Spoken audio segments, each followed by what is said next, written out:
nós estamos aqui hoje, né, como toda reunião do Condesp, na última quinta-feira de cada mês, hoje dia 30 de julho, 30/7, iniciamos uma nova fase do Condesp, com as gravações e a disponibilização via YouTube, caminhando para a transmissão ao vivo também que estamos desenvolvendo nosso marketing para dar mais publicidade e levar a todos os cidadãos as pautas debatidas aqui no Condesp. Bom, o Condesp é um dos conselhos mais importantes do município porque ele é um conselho participativo entre a prefeitura e a sociedade civil para o desenvolvimento da nossa cidade. Então, essa nova fase do Condesp, a gente tem que valorizar muito por essa proximidade, tanto com os investidores da cidade quanto a sociedade civil, para que a gente possa continuar fazendo o desenvolvimento da nossa cidade de Curvelo. É uma fase onde nós temos a secretária Anne à frente, trabalhando junto com as outras secretarias, e é uma fase nova, uma fase de muita inovação que vai ser de muito sucesso, com certeza. Vamos começar a nossa reunião de hoje, dia 30 de julho. Hoje de pauta a gente tem a fala do prefeito Dr. Gustavo, apresentação institucional do CREA, dando sequência, né? A gente vem recebendo a cada última quinta-feira do mês os representantes que a gente tem, né, da sociedade civil para explicar a sua área de atuação. A adequação da Lei 203 de 2024, que é o Código de Posturas, para tratar sobre a numeração predial, a criação da certidão de procedimento de vistoria para fins exclusivos de obtenção de ABIC.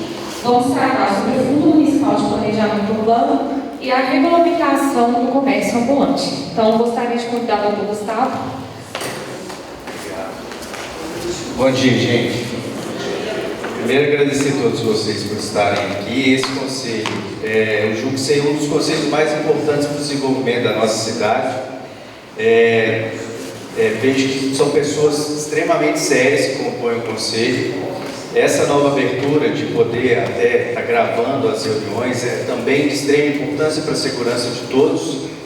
E o que eu tenho dito para a Anne e para toda a equipe é que a Secretaria de Planejamento ela tem que estar sempre aberta para conversar com os investidores da cidade, para rever as questões do nosso plano diretor, que ele não pode ser engessado, ele é dinâmico mesmo, a gente tem que estar sempre conversando, trabalhando junto com a Câmara, com qual eu agradeço aqui a presença do vereador Humberto e da vereadora Vânia, para que a gente possa realmente fazer o que é necessário para o desenvolvimento da nossa cidade, na atração de investimentos, geração de emprego e renda, sempre com a cautela de estar sempre dentro da lei e sempre estar discutindo o que realmente for melhor para as pessoas e para o nosso município. Então é uma responsabilidade grande, né, esse conselho, ele sempre tem que ter um apoio muito grande, para ele estar sempre ativo mesmo e sempre ouvinte, né, Ana? Eu acho que, gente, se a gente sentar na mesa e discutir os problemas, a gente sempre vai chegar no consenso, sempre vai chegar numa solução que seja viável para todos. Então é parabenizar vocês mesmo, que o conselho seja de muito sucesso, sempre, que a gente possa sempre sentar e discutir esses problemas e chegar numa solução mais viável para o nosso povo, para o nosso município. Então parabéns, e é isso aí, que vocês tenham muito sucesso aqui à frente do Condesp. Obrigado. Depois eu formei em engenharia civil, engenharia ambiental e engenharia de segurança do trabalho. Eu atuo na AMED, né, desde o início da construção, e hoje eu fico responsável pelos empreendimentos imobiliários que estão sendo feitos aqui no bairro Maria Marta. E estou como inspetor do CREA há 6 anos. Antes de inspetor eu fui presidente da associação Centro Mineiro, então fiquei 3 anos. Eu tenho 10 anos de formado, eu tenho 9 anos atuando dentro do sistema, né? Porque eu acho que assim, a gente tem a nossa vida empresarial, né, que é a vida, né, tem que pagar as contas, mas eu sempre vi que a gente tinha que contribuir, né, um pouco com a sociedade, igual todos aqui estão, né, fazendo. E a maneira que eu tinha de estar fazendo essa contribuição era dentro do meu conselho. Então tem 9 anos ali que eu estou, né, participando. E aí, vou falar um pouco aqui hoje como que é a estrutura do CREA.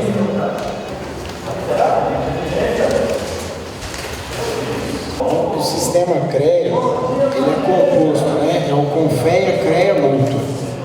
O Confea é o Conselho Federal, então ele é o âmbito federal, né, do CREA, de todas as engenharias. E o CREA é dividido por estado. Então aqui a gente tem o CREA Minas, né? No caso, a Inspetoria de Curvelo, ela é uma inspetoria regional. Igual Curvelo, por si só, a gente é uma regional, né? Eu já vi até Gustavo, Paulo falando, Curvelo a gente é uma metrópolezinha aqui dessa região. A gente representa 12 cidades. São mais de 1.000 profissionais registrados nessas 12 cidades. A Mútua é um caixa de assistência que a engenharia tem, que é uma reserva, no caso, quando o engenheiro, né, tiver alguma necessidade, ele tem ali um caixa de assistência, que também pode ser utilizado como investimentos, né, que o engenheiro pode solicitar numa taxa mais baixa, que é um recurso que sai do conselho, que vem das arrecadações que saem dos pagamentos que a gente faz, né, de anuidade e das RTs. Então aqui mostra, né, a quantidade. Hoje em Minas Gerais tem 60 mil empresas registradas, porque além do profissional que tem que ter o registro, se você tem uma empresa de engenharia, você também tem que ter o registro da empresa. Então são mais de 60 mil empresas registradas, mais de 150 mil profissionais. No caso daqui, né, a gente tem mais de 1.000 profissionais registrados na inspetoria daqui, que a gente faz parte da região 1. As inspetorias são compostas por uma sede, né, física. Aqui em Curvelo a gente tem uma sede própria. A prefeitura, né, na época, em parceria com a prefeitura, doou o terreno, o CREA entrou com recurso, construiu. Dentro da inspetoria tem um coworking, que inclusive está à disposição, quem precisar usar, né, às vezes a Copasa pega, a CEMIG, lá tem toda uma estrutura, o profissional que quiser utilizar também está à disposição para utilizar. Ela fica ali no bairro, ali nos Jardins, atrás do fórum.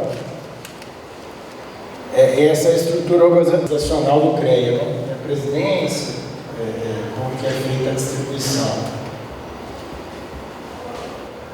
Aí tem a plenária é onde encontra todos os conselheiros, né, onde faz a votação de alguns processos, né? Quando tem algum processo, uma vez por mês tem uma plenária. E tem as entidades de classe e entidades de ensino. Igual eu comentei, aqui em Curvelo tem a Centopec, a Associação Centro Mineira. Então é uma entidade, né? E a instituição de ensino também tem, todas as instituições de ensino que tem engenharia, ela faz parte dessa plenária, né, representando as instituições de ensino. Aí tem as câmaras especializadas, aí vai dividir por áreas, né? Agronomia, agrimensura, engenharia civil, engenharia elétrica. Então, quando tem algum processo específico, esse processo é enviado para o CREA e aí é primeiro direcionado em qual câmara que é. Então, é avaliado qual que é a área da engenharia que está ali sendo falado, né? E aí é analisado esse processo nas câmaras. E depois, dependendo, vai para as comissões. Aí tem a comissão de ética, a comissão do meio ambiente, depois passa para as comissões. E aí aqui é os GTs. Isso aqui é onde eu vou falar um pouco mais dele. O CREA, com recurso próprio, ele monta alguns GTs por ano, né? Que são demandas que a sociedade está tendo. Então, quando teve aquele rompimento da barragem de Brumadinho, o CREA contratou alguns especialistas, veio especialistas até de outros países, subsidiados pelo CREA, com recurso do CREA, né, porque o CREA tem recurso, né, o CREA tem, a arrecadação do CREA, né, é alta. E aí eles montaram esse grupo de estudo, né, para estar assessorando o governo de Minas Gerais numa forma de como falar assim. Aí tem esse grupo de estudo, né? Então foi feito estou dando como exemplo das barragens para assessorar o governo de Minas, e foi contratados alguns profissionais, foi 2 anos. E a partir desse ano, e tem esse ano que vem, o grupo de estudo formado é sobre expansões urbanas. Então, sobre a questão do crescimento inteligente da cidade, como a cidade deve crescer, quais os problemas, né, urbanos mais enfrentados com o crescimento da cidade. Então, ou seja, problemas de trânsito, né? Belo Horizonte, eu não sei se vocês viram, foi eleita a cidade com o pior trânsito do Brasil, pior do que São Paulo, porque é uma cidade que tem montanha, então acaba que o escoamento lá não é muito bom e eles estão tendo um problema muito grave lá. E aí o CREA montou esse grupo de estudo que vai, né, permanecer esse ano e ano que vem. Tem os estudos também, questão de, né, loteamentos. Eu não sei quem viu uma reportagem que saiu até no Fantástico, né, o que estava acontecendo. Isso era mais em São Paulo, mas assim, eu falo assim, aqui em Curvelo as coisas demoram a chegar, né? As coisas boas, as coisas ruins. As ruins também chegam primeiro para lá, e se a gente for esperto, a gente vê o que está acontecendo de ruim e a gente prepara. Então, o que como é que estava acontecendo em São Paulo? É o que chama da carteira salgada, né? Os loteadores chegavam, pegavam ali um fazendeiro, faziam uma parceria, o empreendimento não ia virar, né? Eles aprovavam o projeto, faziam tudo, porque isso é barato, perto do empreendimento aprovar o projeto é um custo pequeno, né? Faziam o inicial de vendas ali e vendia a carteira para uma FITEC ou para alguma coisa. Existe sim os lotes alienados, existe, mas não pagavam. E depois esse problema ficava para a prefeitura. E aí se tinha um João honesto que comprou um lote lá no meio, a prefeitura não podia prejudicar esse cara, porque às vezes era o sonho dele, era uma única coisa que ele tinha. Aí tem que pôr caminhão de lixo, tem que fazer tudo. E aí começou a ter esse grande problema lá em São Paulo. Inclusive eu estou até entregando aqui, a Ana já assume agora, já com um pedido de informação, que aí com essas informações eu vou encaminhar, né, fazer esse pedido nesse grupo de estudo, e a gente consegue estar apresentando aqui um plano, né, de desenvolvimento de Curvelo, o que tem, né, o que eles vão indicar, quais os cuidados devem indicar. Então, você vai receber um relatório, né, técnico completo sobre essas coisas. Eu já andei conversando lá, né, informalmente com o presidente desse grupo. A primeira resposta que ele me deu, quando eu mostrei, eles falaram assim: gente, para que vocês complicaram essa cidade? Curvelo não é uma cidade histórica, Curvelo não tem favela, Curvelo é uma cidade plana, Curvelo não tem esgoto a céu aberto, Curvelo não tem que ser complicado. O plano diretor da cidade tem que ser uma coisa simples. As leis da cidade tem que ser coisas básicas. Curvelo não tem, aqui a gente não tem, quase não tem nenhum problema para estar sendo criado problemas, né?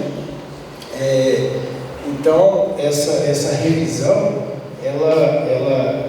com mais ou menos uns 6 meses, a gente consegue estar trazendo e estar te entregando isso para estar te auxiliando. Seria uma revisão de aperfeiçoamento normativo? Não. Existe plano diretor? Não, aí já seria um segundo trabalho. Aí seria quando abrir a revisão, até tem uma empresa lá, que aí já seria mais básico, só mais superficial, não seria muito aprofundado não. Mas lá tem empresas envolvidas nisso, né? Que aí já seria licitação, seria particular com eles lá. Mas dá para dar um norte bom.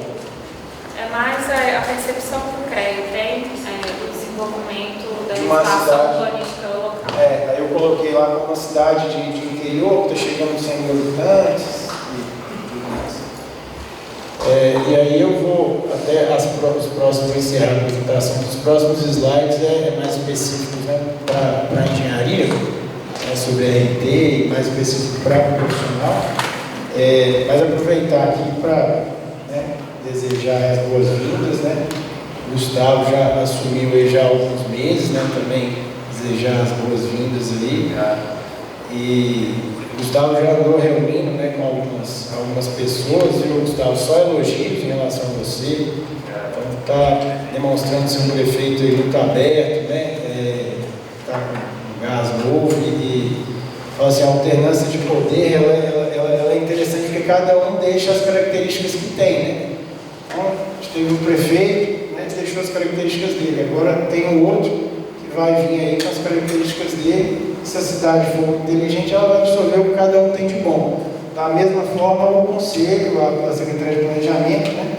Estava aí o Vitor era da área contábil lá e tudo, veio, assumiu isso, deixou coisas positivas. A Anne é da área do direito, acredito, Anne, que você tem muito a contribuir. O Vinícius agora assumindo, né? A Procuradoria está aí como, também vem com gás novo. E eu falo assim, quem vem de fora, por exemplo, hoje você tem bons profissionais que se destacam até na iniciativa privada. Então assim, por que eles não podem se destacar na pública também? Não tem porquê, tem tudo para se destacar. Mas às vezes a caminhada é longa. Se você pôr uma pessoa para correr e o circuito for grande, a pessoa vai correr todo dia, vai ter que correr muito para chegar, né, na linha final. Então às vezes tem que fazer um estudo, porque o trajeto está grande. Tem que ver o que precisa ser feito para diminuir, para conseguir ter uma produtividade, né, melhor, porque tem tudo para ter, né? Agora, juntar com o Vinícius aí, ver o que é essas leis, esse imbróglio aí, eu acho que ele nem precisa falar mais de 2015, porque é o que fizeram no governo nessas leis que foram aprovadas em 2015. O Humberto, acho que estava como vereador na época, Humberto. Se tivesse título de cidadão honorário, tivesse um título de cidadão deshonorário, né, talvez, ou nem sei, né, porque é igual o Vinícius falou, copiou as leis de Ouro Preto, que é uma cidade histórica, né, pegou coisas de uma cidade histórica, uma cidade cheia de entraves, uma cidade cheia de curveiras. A gente teve na área, mas Guimarães Rosa passou aqui, não tem. Foi bem assim não, Gustavo. Estava para um diretor na Câmara, não foi, né, baseado em Ouro Preto, não. Muito pelo contrário, foi baseado muitas vezes em Belo Horizonte. Foi tipo uma réplica. A base não foi de cidade histórica. O Gustavo está citando uma outra situação do Conselho de Patrimônio. Do Conselho de Patrimônio. Não é nem da legislação, um decreto. Que nós voltamos lá na legislação. Isso. Aí pegou de Papaz, uma cidade histórica, e adaptou para Curvelo. Você sabia que o Parque de Exposição é considerado uma região, como é que chama? Paleontologia, né? Arqueológica, sabia disso? Sei, só se for. Também tem uma área lá que Pois é, só se for osso de boi que está ali, porque, entendeu? Não faz sentido. Isso tudo causa muito entrave na cidade e demanda muito trabalho. E aí fica todo mundo trabalhando muito, e as pessoas ficam insatisfeitas. Gustavo. Sobre a questão das legislações. Aqui no Condesp, a gente tem competência para votar os conselheiros, plano diretor, código de obras, que é o 52 de 2021, e parcelamento de ocupação do solo, que é o 49 de 2020, e o decreto que a regulamenta na parte dos loteamentos. A questão de patrimônio e outras legislações, como código de posturas, a gente pode apresentar aqui para fins de transparência e justamente para qualificar esse entendimento, ouvir quem trabalha em cima dessas legislações. Por exemplo, aprova um projeto onde tem interesse histórico. Então, ali, obviamente, o responsável técnico vai ter que observar as implicações legais daquele decreto. Então, o e-mail do Condesp é aberto a sugestões, aqui também, mas só deixando claro que a delimitação, votar sobre essas normativas aqui, a gente não pode, não é a competência do Condesp. Mas isso foi pelo diretor. É porque o Vinícius fala da questão do decreto do patrimônio. Isso, deixa eu só complementar, porque... Bom dia, pessoal. Acho que a maioria já me conhece. Meu nome é Vinícius, estou como procurador-geral. A situação que o Gustavo citou é já uma questão do Conselho de Patrimônio mesmo. Já foge da alçada do Condesp mesmo, Gustavo. E em relação a legislações, a gente tem que sempre pensar em conviver com o que é nosso patrimônio histórico, cultural, mas também isso não pode impedir os avanços e desenvolvimento da cidade. Então, o que a gente, com certeza, aí, que o Condesp também, e o que no Conselho de Patrimônio a gente está propondo, é realmente preservar o patrimônio histórico, mas sem que a cidade não possa se desenvolver. Porque, às vezes, tem algumas legislações, portarias, por exemplo, do IFAM, alguns decretos também, talvez, que foram baseados nessas portarias, talvez precisassem de alguma revisão para não atrapalhar o desenvolvimento da cidade. Conviver o patrimônio histórico com a cidade desenvolvida, que eu acho que é o que mais vai contribuir aí para os empreendimentos, para a cidade se desenvolver, porque é uma cidade que está sempre crescendo, né? Então é isso, e acho que está todo mundo nesse mesmo objetivo, né? Sim, não ter choque entre institutos e conceitos, né, como a limitação do direito de construir. Então, essa revisão e esse aperfeiçoamento, a gente pode fazer a ponte com o Conselho de Patrimônio, você integra o Conselho de Patrimônio também, podemos conversar e buscar esse aperfeiçoamento. Ótimo, inclusive até sugeri na última reunião do Conselho, ter um membro do Conselho do Planejamento lá também. Ter um membro do planejamento dentro do patrimônio, que faz até mais sentido do que, né, às vezes ali o assunto estratégico que tinha lá, né? Mas talvez eu esteja errado, mas isso não é da lei de ocupação pessoal, não? O inicial, não? Plano diretor. Então, o plano diretor. Começa aqui. Não, essas regras, elas são específicas para fins de preservação do patrimônio. Não está vinculada a que disciplina o plano diretor. Acaba que, em algumas situações, o Código de Obras vincula matérias relacionadas ao patrimônio, até porque o Código de Obras fala como que pode e onde pode construir, mas não é uma lei que desprende da lei de ocupação do solo, não. Entendi. Não, mas então eu não vou fugir aqui da apresentação do CREA, nesse final aqui, só para entrar nesse assunto, mas desejar as boas-vindas de Ana, igual eu falei, né? Por ser advogado, então você tem toda essa habilidade aí, às vezes, para estar entrando nesses assuntos e estar encurtando o caminho do operacional para que, né, tenham aí maiores eficiências, né, e sucesso na trajetória. Eu até uso isso, né, na minha empresa, eu faço até um jargão com construção. Atrás de todos os caminhos dos meus funcionários tem sido assim: ninguém constrói sozinho. E é a mesma coisa do prefeito, né? O prefeito, ele é um gestor, ele sozinho ele não vai conseguir. Eu não sei assentar um tijolo. Assim, se a equipe, né? A equipe não andar junto, aí né, acaba que não adianta, porque vamos fazer, acontece, a equipe tem que caminhar. Senão o gestor ele nunca consegue ter o sucesso, né? Então é isso, obrigado pelo tempo, sejam bem-vindos novamente. Obrigado.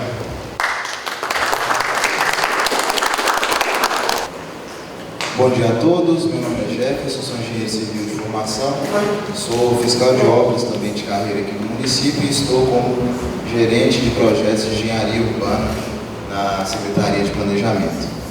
A minha apresentação hoje ela será muito breve, porque se trata da apresentação de uma adequação em uma lei que não necessariamente precisa ser aprovada aqui pelos conselheiros, que é uma alteração no Código de Posturas. Mas, como já foi dito, por questões de transparência, nós, sempre que possível, trazemos aqui também essas alterações. É uma adequação tranquila, buscando principalmente compatibilização e segurança jurídica na nossa certidão de numeração predial.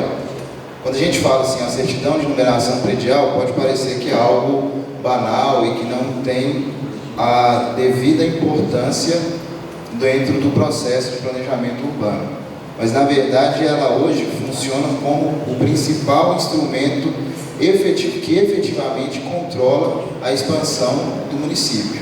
Porque sem a certidão de numeração predial, eu não consigo ligar energia e água nem na CEMIG, nem na Copasa. Se eu consigo ligar energia e água, eu consigo construir. Se eu consigo construir, não necessariamente eu vou procurar os meios legais para isso, e aí a gente consegue esse controle maior, tendo critérios maiores e melhores para a emissão da certidão de número predial. A adequação é a adequação na Lei 203 de 2024, que altera o nosso Código de Posturas, que ainda é uma legislação mais antiga.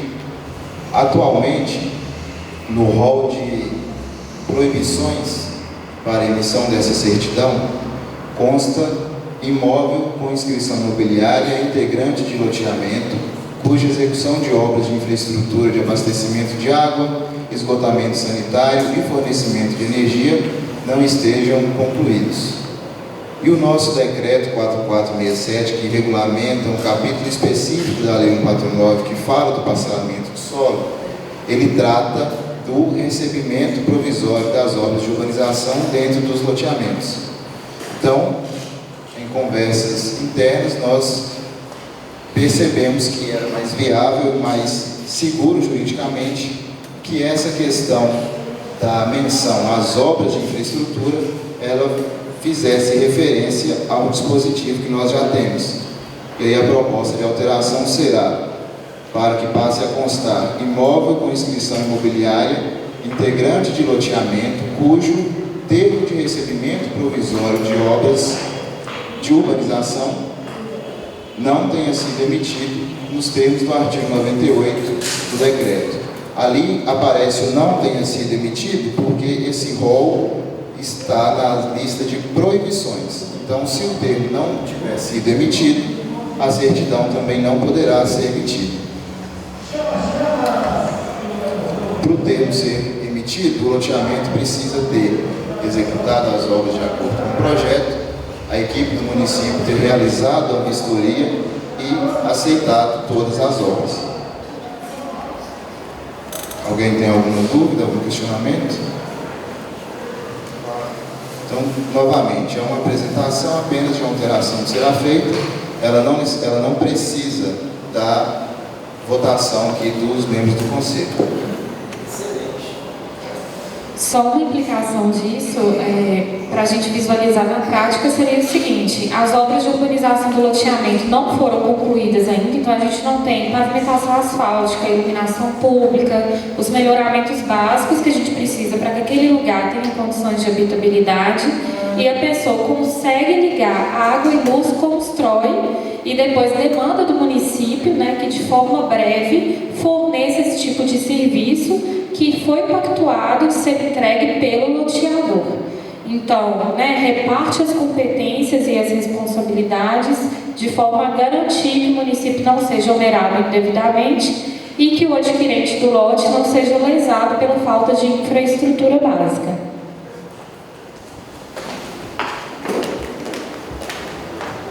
Bom dia. O que acontece, que a gente recebe muitas reclamações da Câmara dos Vereadores, dos loteamentos que existem no município, não vou citar o nome dos investidores, mas os investidores que vêm aqui, façam o loteamento, tenham prazo para poder fazer as obrigações dos investimentos de infraestrutura, asfalto, água, luz e etc. Aí fica aquela demanda, depende do investidor, fazer não faz. Eu acho que existe uma morosidade aí, até há pouco tempo estava existindo uma morosidade muito grande da fiscalização da própria prefeitura de notificar esses investidores aí que vêm fazer seus loteamentos e não cumprem as obrigações dele, e depois quem fica lesado, quem fica prejudicado é a população. E a gente é muito procurado nisso, e a gente muitas vezes protocola um ofício da prefeitura, demora tempo, mais tempo e não tem essa resposta. Agora mesmo eu estou com uns aqui que eu vou procurar, que eles me passaram, que existe, já tem muito tempo que foi protocolado, não tem uma resposta ainda de exatamente disso que está acontecendo. Então eu acho que vocês têm que criar um mecanismo aí, um órgão, para poder ouvir essas pessoas e notificar esses investidores, para que eles dêem mais agilidade no processo de liberar dentro dos prazos para as pessoas continuarem construindo. A pessoa investe o que tem, os recursos financeiros para comprar o lote, paga o lote, depois depende da pessoa que recebeu o dinheiro e que não fez cumprir as obrigações dele. O canal de comunicação, ele está, como sempre esteve, aberto através do e-mail do planejamento. Nós temos também um e-mail direto para tratar de assuntos de loteamentos, que é o loteamentos@porpelo.mg.gov.br, além dos outros mecanismos que vocês já têm de encaminhamento de solicitação para o executivo.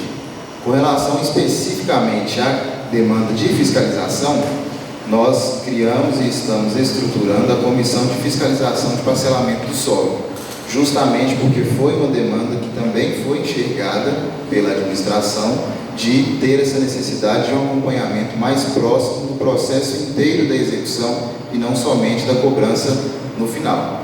Então isso já foi percebido e foi tomada a devida providência, e essa comissão ela tem atuado com reuniões ordinárias, onde a gente tem decidido como notificar, relatórios de acompanhamento e execução dos loteamentos que já têm o alvará vigente, notificação de loteadores que não têm o alvará vigente para que procedam com a renovação.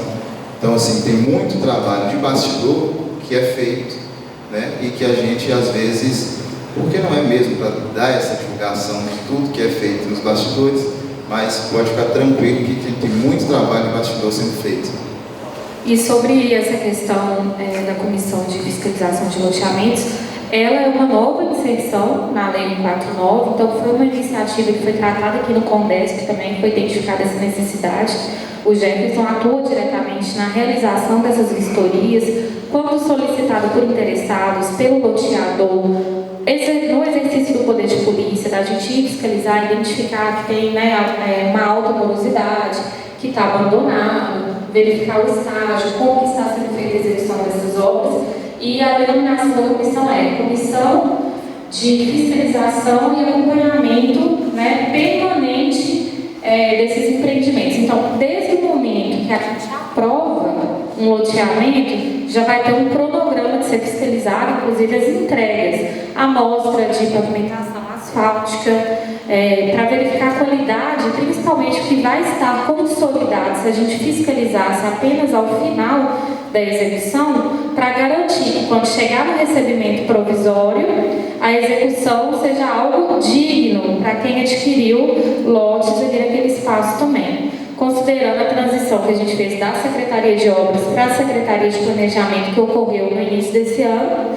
então a gente está atuando nessa aula dos loteamentos e aprovação de projetos há 6 meses, mas a estruturação está sempre buscando o aperfeiçoamento. E quanto ao diálogo com o cidadão, estamos amplamente abertos para receber, explicar presencialmente, por telefone. Se eventualmente o loteador morar fora, a gente faz videoconferência, conversa, explica quantas vezes forem necessárias para a gente conseguir resolver, porque a finalidade final é o município que vai receber aquele loteamento e vai manter o que ele recebeu. Então, quanto melhor a qualidade do que ele receber, menos o cofre público é prejudicado e o espaço digno para quem adquiriu, quem vai habitar ali de fato. Bom dia, sou Mariana Lousada, sou engenheira civil, atuo na gerência de gestão territorial e planejamento urbano e hoje eu vim aqui apresentar uma proposta de alteração na 152, que é o nosso Código de Obras,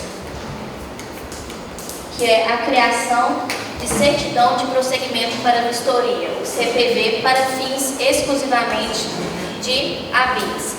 O que acontece? Atualmente, para se conseguir o habite de uma edificação, é necessário um alvará de construção vigente. Só que aqueles projetos e alvarás emitidos na legislação anterior, hoje não há possibilidade de renovação. Então, quem teve o projeto arquitetônico aprovado, concluiu e teve um tempo e não solicitou essa renovação de habites, hoje está impossibilitado de ter o habites. Então, visando resolver esse problema identificado, a gente está propondo a criação dessa certidão, que é um instrumento destinado a suprir a exigência de um alvará de construção vigente, mas para dar prosseguimento aos processos administrativos. Neste caso, a edificação tem que ser comprovadamente concluída até a vigência da legislação atual. Após isso, a gente emite essa certidão, encaminha o processo para o Departamento de Fiscalização, onde é realizado todos os trâmites já realizados em qualquer construção. Por que não a renovação de um alvará de construção? O alvará de construção é um instrumento que permite o licenciamento de início de obra. E neste caso, já não há mais obra, já foi um projeto aprovado, um alvará emitido, e o que nós temos é uma construção completa, que necessita apenas do habite emitido. É importante ressaltar que a certidão ela não vai permitir início de obras, reformas ou continuação de obra parada. Ela não é uma certidão de regularização de edificação. para isso. Inclusive, o município hoje possui a Lei de Regularização 3.654 e ela não é uma renovação de alvará, é um instrumento exclusivo para esses casos em particular. E é importante também frisar que nós não estamos aqui flexibilizando parâmetros urbanísticos existentes. A gente só está dando a possibilidade de um proprietário finalizar o procedimento até a regularização da edificação. Alguma dúvida? Só incluindo, pessoal, que hoje a dinâmica é a seguinte: você tem um prazo, né, o primeiro prazo é o alvará de construção, que viabiliza uma única renovação. Esse seria um prazo excepcionalíssimo. Nós vamos ainda compatibilizar com o Código Tributário para ter uma taxa a maior para poder executar dessa forma. Apenas imóveis já construídos em que o proprietário perdeu o prazo para entrar com pedido de alvará de habites. Então, a taxa vai ser um pouco maior, justamente para não incentivar que se fique perdendo esse prazo, que faça em desacordo com a lei, mas de todo modo oportunizando uma regularização, para essa pessoa não ficar eternamente nesse limbo com imóveis sem habites. A certidão, ela não garante o habites, ela garante que o procedimento para solicitação do habites ele seja conclusivo, ou seja, os trâmites para a vistoria são os mesmos dos atuais e para se conseguir o habites, a obra tem que estar de acordo com o projeto aprovado e com todos os quesitos que são solicitados hoje de qualquer edificação concluída. Esses editores já têm prazo, tem prazo. Na verdade, como a obra já está concluída, ela vai ser emitida e já encaminhada para o Departamento de Fiscalização, que vai marcar a data para a vistoria ao imóvel. Pois é, depois de conseguir essa vistoria, fez a vistoria, vai fornecer a certidão para o cidadão. Ele recebe a certidão tem um prazo. A certidão ela é gerada antes da vistoria. Então a vistoria vai para o departamento que faz a análise do imóvel e aí sim é emitido o alvará, o habites do imóvel. Então, na verdade, a certidão é um instrumento para prosseguimento do andamento processual. Ele não chega a ir para o proprietário do imóvel, vai diretamente para o setor de fiscalização que já realiza a vistoria do imóvel. Complementando a informação, é só para clarear melhor, não existe exatamente uma possibilidade de emissão de prazo para essa certidão, porque esse instrumento ele vai possibilitar o proprietário a chegar ao pedido de habites. Então, se por acaso ele já veio ao município solicitar essa certidão, é porque ele quer dar baixa na sua construção. E hoje ele não tem essa possibilidade, porque como ele está com o alvará vencido e não consegue renovar o alvará, ele não consegue pedir o habite. Então, se ele veio ao município pedir essa certidão, o procedimento foi estruturado para que, após a emissão dessa certidão, já vá direto ao departamento de fiscalização para poder o proprietário ter a possibilidade de vistoria da certidão de baixa de construção, que é o habite. Então, se a pessoa, vamos voltar um pouco no início, se a pessoa abriu lá pediu um alvará para construção, vocês fornecem esse alvará. Esse alvará tem um prazo determinado. Se não ter nem todo mundo tem um poder aquisitivo de começar uma obra e terminar. Aí ele paralisa ela em uma determinada parte da obra, aí o prazo dele vence. Aí ele tem que ir lá pedir uma reabertura desse prazo dessa construção. Isso. Hoje, para a legislação atual, sim. A legislação atual hoje dá um prazo de 48 meses, podendo ser estendido por igual período. Então, na verdade, dá 8 anos. E essa situação aqui, explicada pela Mariana, é uma situação para quem já emitiu o alvará lá na legislação anterior e não consegue ter acesso ao habite. E vale lembrar também que o município tem a lei de regularização que engloba projetos executados, edificações executadas em desacordo com o projeto aprovado, que não tenham projeto aprovado ou paralisadas. Desde que atenda às exigências dessa legislação, pode se atribuir a algumas edificações à lei de regularização. Nesse caso, são obras concluídas, executadas de acordo com o projeto aprovado. E essa iniciativa deu-se em virtude dos numerosos processos que a gente tem recebido em que, de fato, a edificação encontra-se finalizada, de acordo com o projeto aprovado e sem instrumento para a baixa da construção. Seria para esses casos específicos. Muito obrigada.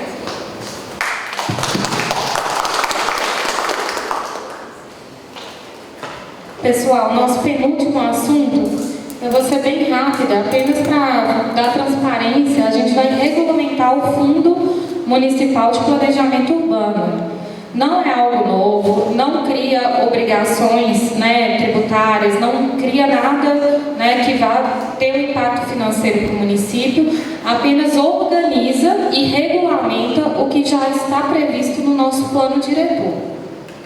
O fundo, ele vai criar uma conta específica, regras para arrecadação, procedimentos para aplicação dos recursos, direcionamento, e vai viabilizar que o município consiga operacionalizar os instrumentos urbanísticos que a gente também tem previstos no plano diretor.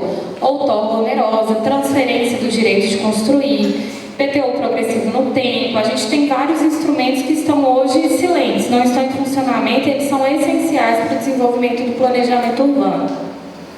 Já temos a existência do fundo, no plano diretor já está previsto que a gestão será feita pela Secretaria de Planejamento e a fiscalização pelo CONDESP. Então, após a sua regulamentação, a publicação da regulamentação, a gente estará sempre prestando contas aqui nessa reunião sobre o que está entrando, em que a gente está aplicando, quais as ações. Não cria uma nova obrigação para o município, a gente só está regulamentando o que já está previsto no plano diretor. O que o fundo poderá financiar? Todas as demandas relacionadas a planejamento urbano. Hoje, na Secretaria de Planejamento, nós temos REURB, habitação de interesse social, a questão de infraestrutura urbana, mobilidade, áreas verdes do município. Algo que eu pensei, Mariana, nossa secretária de Meio Ambiente está aqui. A gente não tem o georreferenciamento das áreas de proteção sustentável definidas pelo poder do Estado. Ter essa definição é importante para não ocasionar uma limitação do direito de construir também, porque a gente tem um decreto municipal que exige que o interessado apresente o mapa georreferenciado dessas áreas. Às vezes o terreno dele passa um pedacinho pequeno e o restante da área é pública. Ele vai georreferenciar isso tudo? É caro. Então, assim, o fundo precisa ser implementado para a gente ter recurso para poder fazer ações simples que vão trazer grandes soluções como essa. Os recursos podem vir de dotações orçamentárias próprias, transferências da União e do Estado. Hoje a União transfere muito fundo a fundo. Hoje os maiores captadores de recursos segurança pública, penitenciária, saúde e educação. Planejamento urbano é algo que está muito em pauta, incluído na pauta ambiental, na pauta de clima, de qualidade do ar, ambiência da cidade. Tem muito recurso, mas muitas prefeituras desconhecem a forma de captar. Você ter um fundo facilita, porque a outra forma seria parcerias com organizações da sociedade civil ou convênios, que são instrumentos mais morosos, demorados. Se você tiver um fundo, você recebe essa transferência de forma quase automática. Alienação de imóveis, convênios, doações, compensações urbanísticas e ambientais, e algo muito ligado à nossa atuação, Humberto. Você citou a questão da fiscalização, então as multas urbanísticas relacionadas a Código de Obras e Código de Posturas também iriam para o Fundo de Planejamento Urbano. A regulamentação, então, permitirá dar pleno cumprimento ao plano diretor, organizar nossa gestão financeira na política urbana, garantir a transparência na aplicação desses recursos, ampliar a capacidade de investimento do município e transformar os instrumentos urbanísticos em investimentos concretos para a população. Obrigada, era isso? Alguma dúvida sobre o fundo?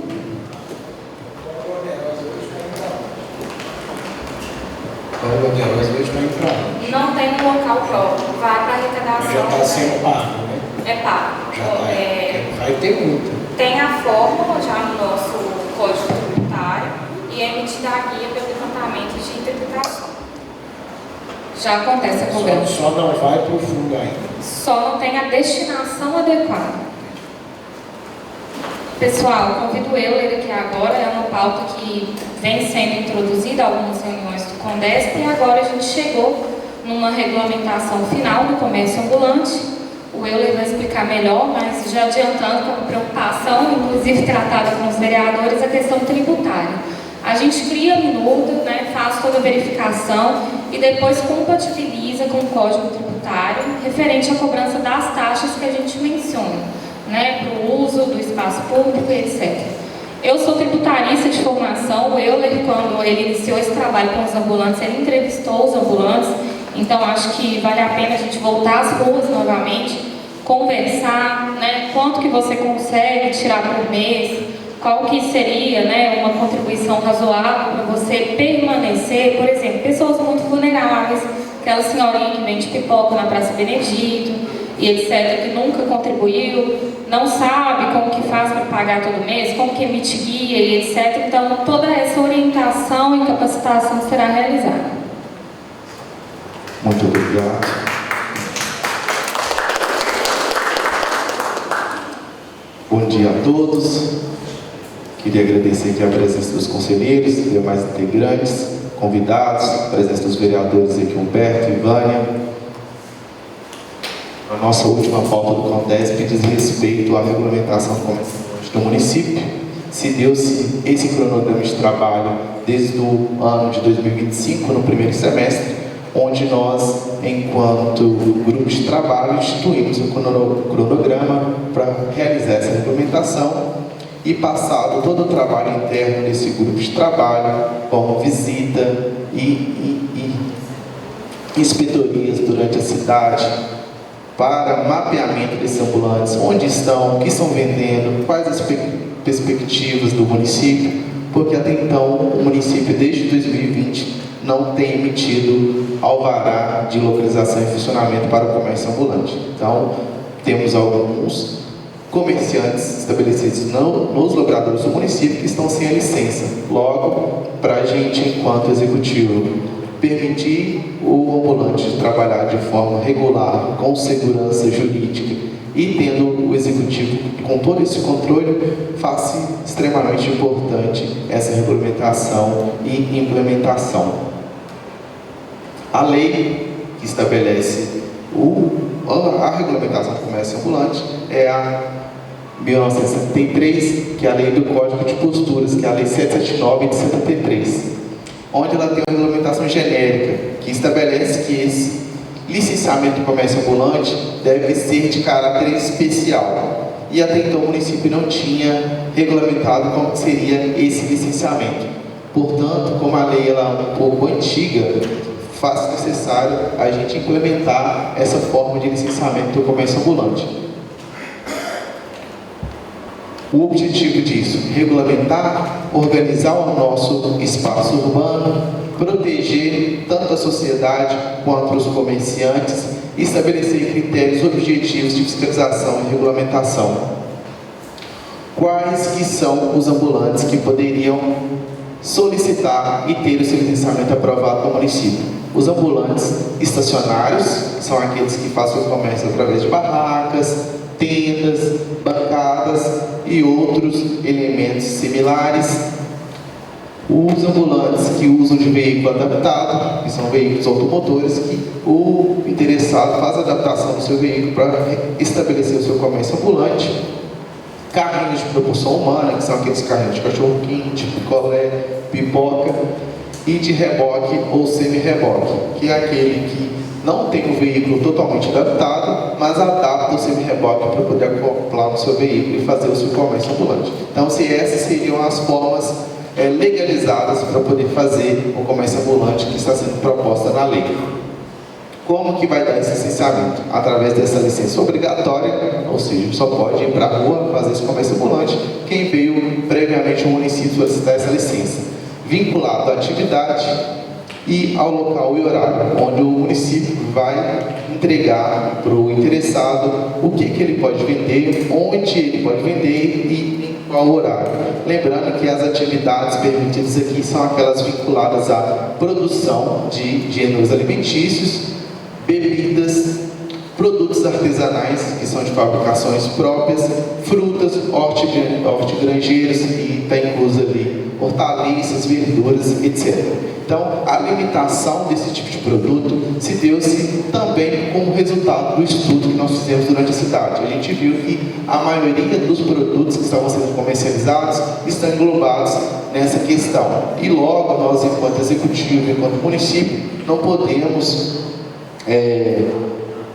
estimular a venda, por exemplo, de produtos industrializados que sejam de origem desconhecida, principalmente relacionados à pirataria. Logo, o foco é naquele ambulante que sai da sua casa, que faz a produção do seu próprio alimento, que é aquele que tem a sua horta, que pega o produto do seu trabalho e leva à venda, ou aquele que produz o seu próprio artesanato para poder fazer o comércio, para que a gente evite também uma questão de injustiça tributária com os estabelecimentos formalmente instituídos no município. Essa licença se dará por pessoa, para que não seja uma licença genérica e ela possa repassar essa licença para outras pessoas. E aí haverá seleção pública para os pontos. Então, o fato de que o lugar A, lugar B, lugar C esteja disponível, isso se dá de maneira pública, mediante regulamento, após a publicação da lei, para que seja de forma transparente essa distribuição dos locais. Haverão exigências sanitárias, onde, juntamente da administração de posturas, a administração sanitária do município dará esse suporte para verificar a origem dos alimentos, se estão manuseados de maneira correta, se estão aptos para a segurança da sociedade. Exigência de manter o local limpo, uma vez que vai estar possibilitando a utilização do logradouro público. Então, é muito importante que o ambulante, após encerrar suas atividades, mantenha o espaço público limpo, porque depois vai ser utilizado pelas demais pessoas para trânsito e etc.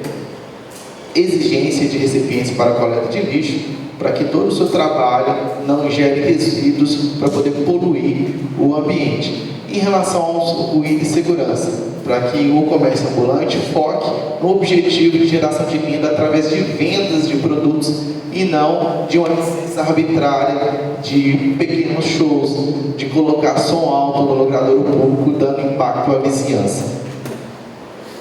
Regras de localização.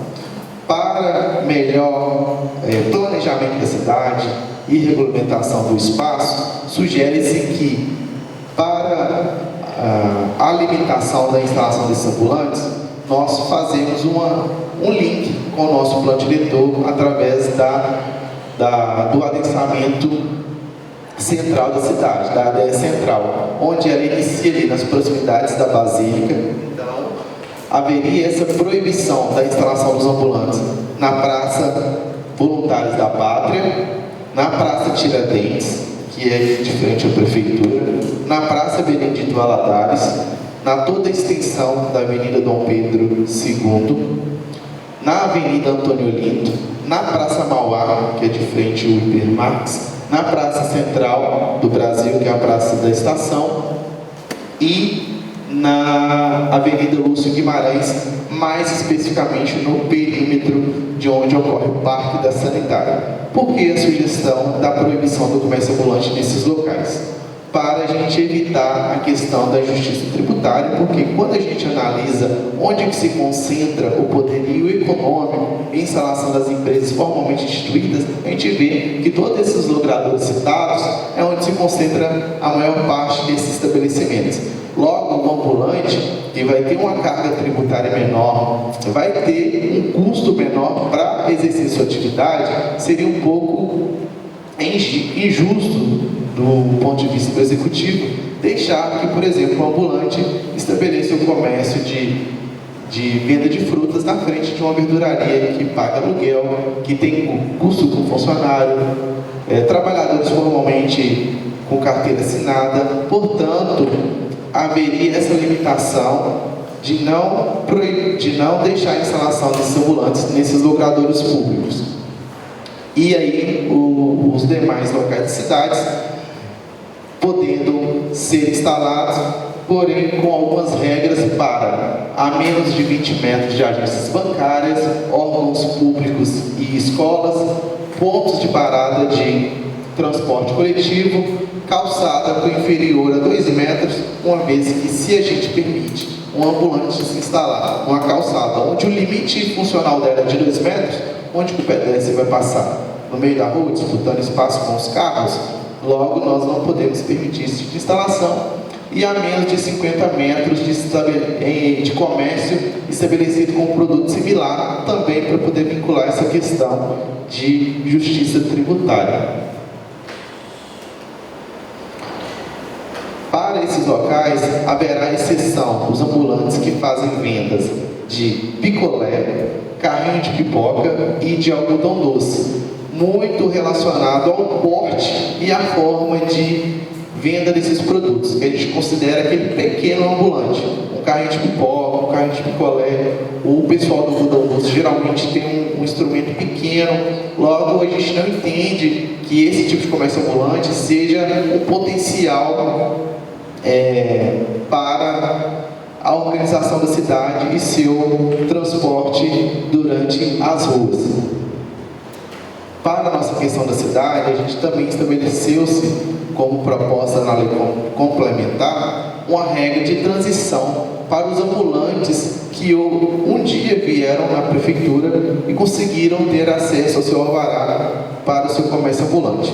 Esses ambulantes que estiverem instalados nos logradouros públicos que foram listados aqui atrás como proibidos, a gente pensa numa forma de anistiar esses ambulantes para que possam permanecer nesses locais. A gente pretende, através de um regulamento próprio, estabelecer qual que é a forma de comprovação, além da detenção desse licenciamento anterior, porque às vezes a pessoa teve esse licenciamento anterior, mas já não trabalha mais. Então não faz sentido deixar ele retornar a um local que vai estar proibido se ele nem sequer utiliza aquele espaço.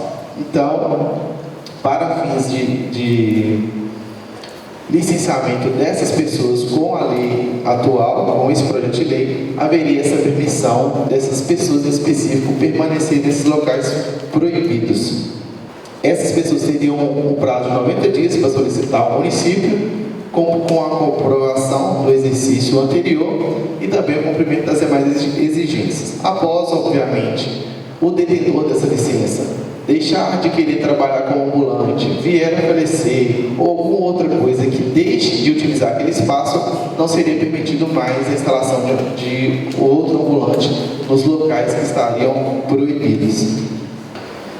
Isso resume não ter a substituição do titular daquela licença, não ter a sua ampliação diária do que ele já efetivamente exerce e que qualquer alteração em relação à sua atividade depender de autorização do município e a extinção do benefício nos casos que eu acabei de citar na fala anterior.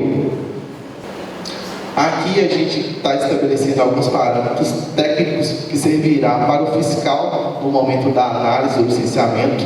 Então, qual é o tamanho máximo do veículo adaptado, que é uns 6 metros de comprimento. Lembrando que o carro popular hoje tem em média 4 metros de comprimento, então entende-se que um veículo de no máximo 6 metros de comprimento é suficiente para estabelecer o seu comércio ambulante. Veículos de propulsão humana com 2,5 metros, equipamento tracionado com 4 metros, barraca com dimensões máximas de 3 por 3, ocupando área máxima de 9 metros quadrados e demais mobiliários de 1,5 metro. E aqueles que não têm nenhum tipo de mobiliário, permitir a exposição dos seus produtos com distância máxima de 6 metros, onde ele pretende fazer o seu comércio ambulante.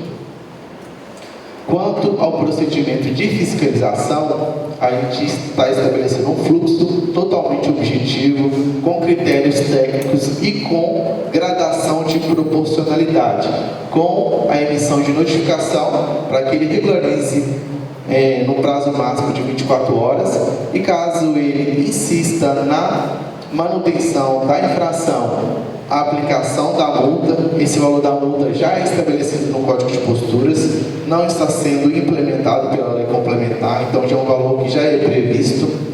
E no caso de insistência e gradação dessa proporcionalidade da infração, proceder-se-á a apreensão das mercadorias e, por fim, caso isso esteja vinculado a um ambulante previamente licenciado, a gente promover a cassação da sua licença, uma vez que ele não está obedecendo às regras para o comércio ambulante correto. E aí, caso ele tenha a sua licença cassada, ele estaria tomando uma penalidade de pelo menos 24 meses para não poder ter acesso a uma nova licença. Então, esse fluxo de fiscalização, ele está obedecendo uma gradação de proporcionalidade, com o executivo dando oportunidade daquela pessoa que está em infração de regularizar a sua situação e não ter uma situação imediata de apreensão e prejuízo financeiro do ambulante. Portanto, em resumo, nosso projeto de lei complementar vai estabelecer uma segurança jurídica, tanto para o município quanto para os ambulantes, um licenciamento transparente, adequado, objetivo, proteção das situações previamente existentes na cidade de Corvelo, respeitando a cultura e aqueles que já estabelecem a sua renda através de licenciamento anterior, ter um espaço público organizado para que a fiscalização possa atuar de maneira firme naqueles que não estão atingindo o objetivo da lei, que é ter o seu produto estabelecido e apresentado de forma regular, e que a gente possa atuar de maneira firme, principalmente com aquelas situações que não são curvelanas, que vêm para a nossa cidade, fazem o uso do espaço público de maneira desordenada e desenfreada, para que a gente possa ter uma atuação mais firme contra essas pessoas. E aí a gente vai posteriormente fazer essa compatibilização tributária no Código Tributário, porque o Código de Posturas estabelece regras de como vai se proceder a emissão da licença, mas é o Código Tributário que vai dizer quanto que cada ambulante vai pagar. Em reunião anterior, na presença dos vereadores, houve uma preocupação de todos, em relação à questão da cobrança, porque a gente sabe que o comerciante ambulante geralmente tem questões limitadas à sua capacidade financeira. Então, após a aprovação dessa lei, a gente tem que fazer essa compatibilização para que seja feita uma cobrança justa ao comerciante ambulante. Aqui, uma vez que encerramos o nosso cronograma, coloca aqui a apreciação dos conselheiros e demais convidados para demais sugestões em relação ao projeto de lei, como sugestão também dos vereadores e também já previsto no nosso cronograma, faremos uma reunião com a classe dos ambulantes, que hoje eles têm uma associação formalmente instituída, para que eles entendam como que vai funcionar esse licenciamento e também possam, eventualmente, trazer regras específicas que vão nos ajudar, uma vez que vão ser esses personagens diretamente afetados pela regulamentação. E alguma dúvida? Sim. Esse projeto ele vai ser estendido também para as feiras livres, para as pessoas que comercializam os produtos das feiras livres? A pergunta do Humberto, não, porque no Código de Posturas ele trata as feiras livres de maneira distinta. Então existe uma forma específica de licenciar as feiras livres. Então hoje o Código de Posturas ele entende que a feira livre ela deve ser limitada por ato do prefeito, onde que ele vai determinar onde que essa feira livre pode acontecer, qual o horário, em qual local, o que pode ser comercializado. Então a feira livre ela tem um capítulo específico exatamente como detém o comércio ambulante. Então hoje nós temos aí, não me vem aqui, se eu tiver falhado, 4 feiras livres acontecendo na cidade: Bela Vista, Santa Rita, aqui é do centro, e iniciou uma agora recentemente no Jockey Club. Se eu estiver esquecendo de alguma, vocês podem me lembrar. Mas o licenciamento dessas feiras livres possui um procedimento distinto, que também poderá ser iniciado o trabalho para poder regulamentar essas feiras. Foi inclusive um pedido do Estado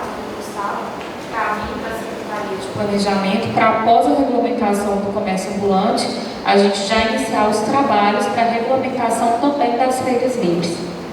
Agradeço a presença de todos, principalmente dos vereadores que estão com o executivo nesse momento para poder possibilitar o comércio ambulante da cidade de Construída.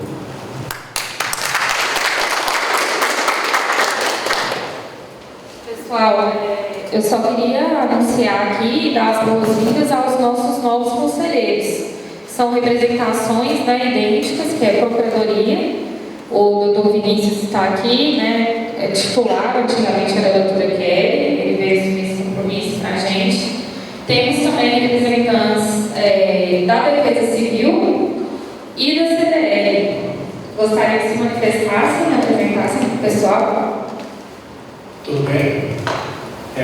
Meu nome é Rodrigo, sou vice-presidente e estou aqui para tentar contribuir com o conselho, né, visando aí ter essa visão do comércio.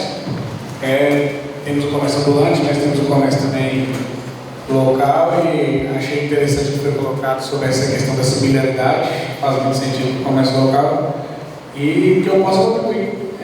Muito obrigado pelo convite, eu posso contribuir com você. Obrigada, a palavra da Defesa Civil agora.